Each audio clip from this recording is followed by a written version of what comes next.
Welcome to the deep dive. Today, we're tackling a pretty bold statement, actually. Oh, yeah. What's that?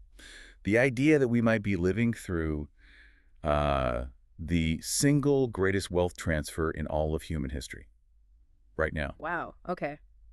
That is a big claim.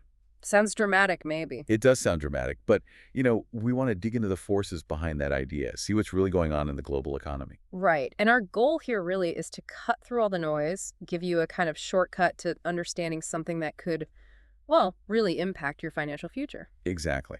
We're drawing heavily from a guide on investing in gold and silver. It was last updated in 2015, so some market numbers are a snapshot in time. Sure, things move fast. But the history, the fundamental principles it lays out, they feel incredibly relevant today, maybe even more so, given recent events. Absolutely. Those underlying patterns tend to repeat, or at least echo.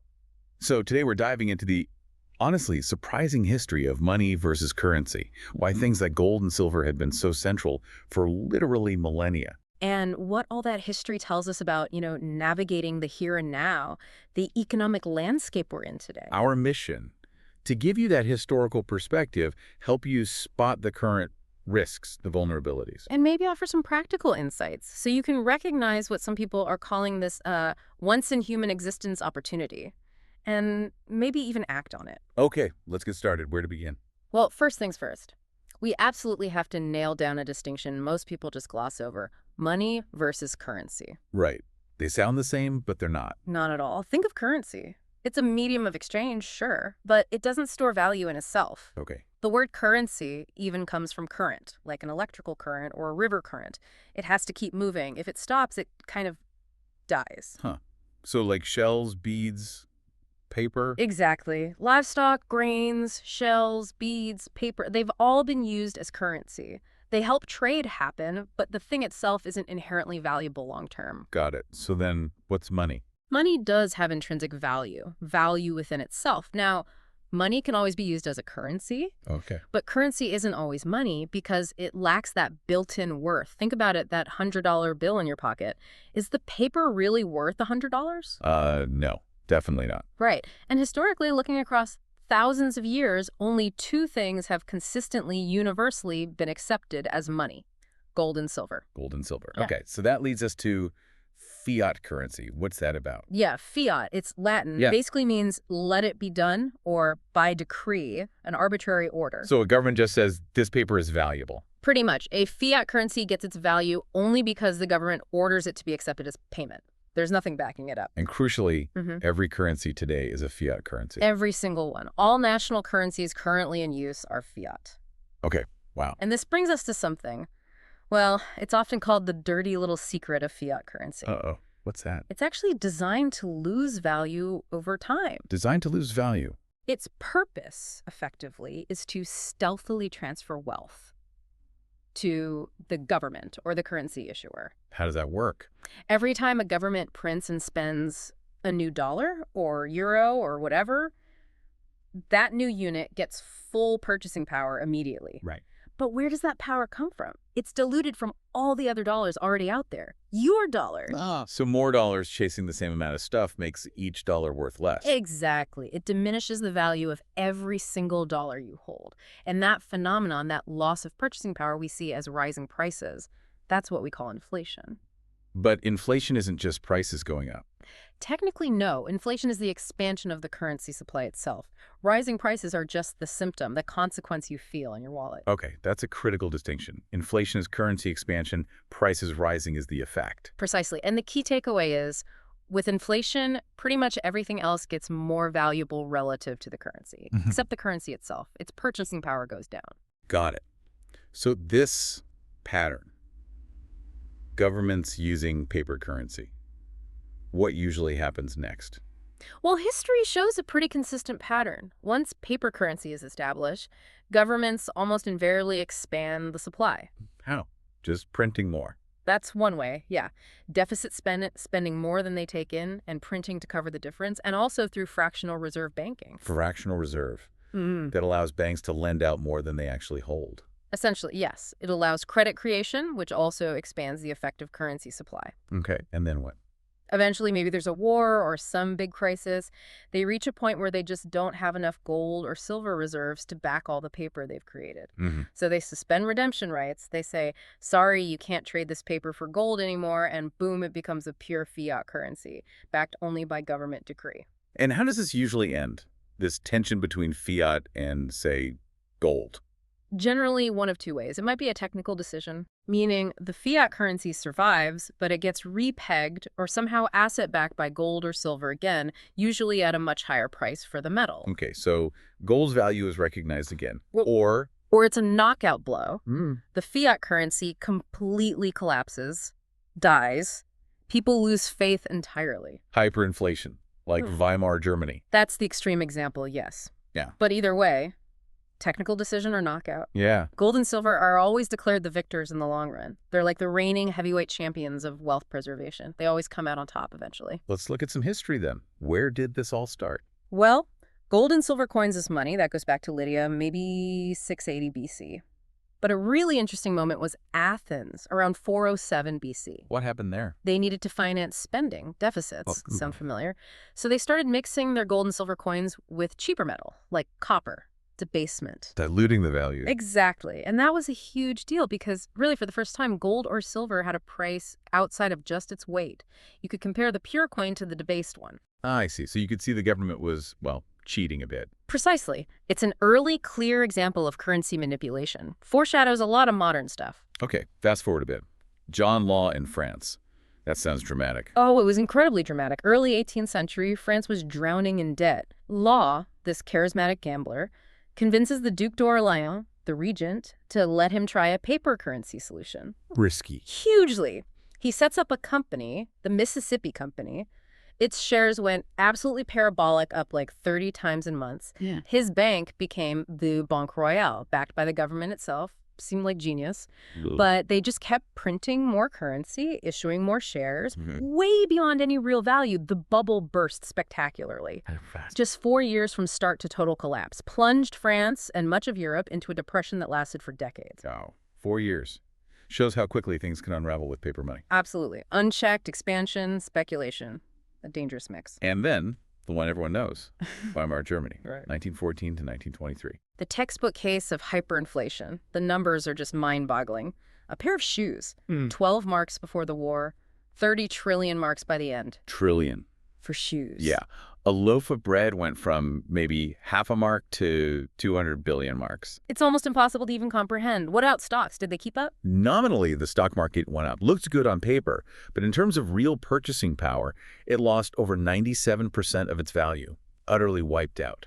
So what did hold value? Only gold and silver truly outpaced the inflation. Gold hit something like 87 trillion marks per ounce. Incredible. And the really crucial lesson from Weimar isn't just the numbers, it's the social impact. The middle class, people holding cash or bonds, obliterated. But some people did okay. Those who understood what was happening, who held real assets like gold, silver, or maybe businesses that could adapt prices quickly, they survived, even prospered. It shows you need to diversify before the crisis hits full force. It really is amazing how these patterns repeat. Let's shift to the U.S., the Federal Reserve. Its beginning wasn't exactly transparent, was it? Not even close. There was this incredibly secret meeting on Jekyll Island off the coast of Georgia back in 1910. Secret meeting. Who was there? Some of the absolute biggest names in banking. Paul Warburg, Frank Vanderlip from National City Bank, meeting with Senator Nelson Aldrich. And Aldrich was. Ironically, Aldrich was heading the National Monetary Commission, supposedly investigating the bankers and figuring out banking reform. So the guys being investigated were secretly writing the reform bill with the investigator. Exactly. The secrecy was intense. They were told to use only first names. If word got out that this group was colluding to create a private central bank, the bill likely would have failed. And the result was the Federal Reserve Act. Passed in 1913, and, perhaps not coincidentally, the same year the 16th Amendment was ratified, establishing the federal income tax. Why was the income tax needed then? Well, the government would eventually borrow from the Fed, and it needed a revenue stream to pay the interest on that debt. The income tax provided that. Okay, so the Fed exists. Now, this idea of fractional reserve banking, you mentioned it earlier. How does that actually create currency? It's fascinating, and most people don't realize it. When you get a loan, a mortgage, A car loan. The bank doesn't typically lend you money it already has sitting in a vault. No. No. Based on reserve requirements, which allow them to hold only a fraction of deposits, they essentially create new digital dollars as a book entry the moment you sign the loan documents. So I create the currency by taking the loan. In a way, yes, your promise to repay allows the bank to expand its balance sheet and create those new fiat dollars, and then they charge you interest on the currency you helped bring into existence. Some kind of mind-bending. It is. And the flip side is just as important. What happens when loans go bad? Foreclosures, bankruptcies. Right. When that happens, the currency that was created when the loan was made, it essentially disappears. Poof, back into currency heaven, as some put it. So the currency supply contracts. Exactly. And that contraction can cause deflation, which is a big part of what happened during the Great Depression. Ah, okay. So 1930s depression, Yeah. you had massive loan defaults. Massive defaults. And as a result, about a third of the entire U.S. currency supply just evaporated between 1930 and 1933. A third. Wow. And people panicked. Huge panic. People fled assets, first real estate, then they pulled money from banks, then they even distrusted the paper currency itself. Finally, they ran towards gold, the ultimate safe haven. And the government responded. President Roosevelt's administration took some pretty drastic steps. In 1933, they defaulted on something called the Gold Clause. Gold cloth. Yeah, many contracts back then, including government bonds, specifically promised repayment in gold coin or currency equivalent to a specific weight of gold. FDR basically said, nope, we're not honoring that anymore. You'll take paper dollars. Was that controversial? Hugely. Senator Carter Glass, a key figure behind the Fed actually, called it dishonor, sir, on the Senate floor. Another senator, Thomas Gore, was even more blunt, supposedly asking FDR directly, why, that's just plain stealing, isn't it, Mr. President? Strong words. And then they devalued the dollar itself. Yes, in January 1934, by executive order. Before that, the official price was $20.67 per ounce of gold. Roosevelt changed it overnight to $35 an ounce. So it took more dollars to buy the same amount of gold. Instantly. With the stroke of a pen, they effectively reduced the purchasing power of every dollar by about 40% relative to gold. Essentially confiscating wealth. That's certainly how many saw it. Now, the common story is that government spending or World War II ended the Depression. But you're saying that's not the whole picture. Not the primary driver, according to this analysis. Right. What really turned things around was a massive inflow of gold from Europe. Why did gold flow in? Because the U.S. had just raised the price it was willing to pay for gold, from $20.67 to $35. Suddenly, American goods looked incredibly cheap to Europeans paying with gold.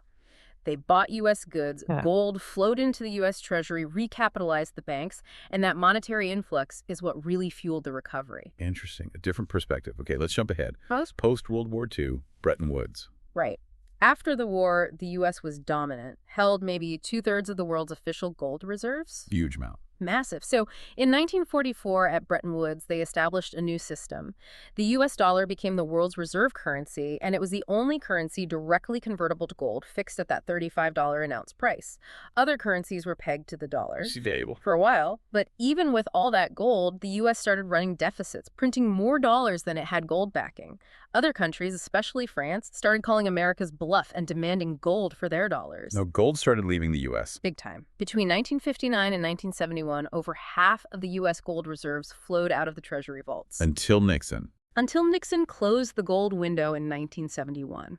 Suspended convertibility entirely. The dollar became fully fiat, not just domestically, but internationally too. And gold's price took off after that. Eventually, yes, gold once again acted like the ultimate accountant. By 1980, it hit over $800 an ounce, and by 1985, it had risen more than 24 times from that original $35 Bretton Woods price. Why such a big rise? It was essentially accounting for all the excess paper dollars, all the credit card debt, all the currency expansion that had happened since the last real revaluation back in 1934. Gold was catching up, reasserting its purchasing power against the devalued paper. This brings up market timing. You mentioned the crowd is always late. Almost always. Herd mentality. When your taxi driver starts giving you stock tips, it's maybe time to worry. Right. Smart investing fundamentally is about buying undervalued assets and selling overvalued ones, not chasing momentum when everyone else is piling in. We've seen so many bubbles. The 80s stock market. S&P tripled, then the Fed jacked up rates, cooled it right down. And real estate in the 80s and 90s. Oh yeah, that LA house example is classic. $64,000 in 1970.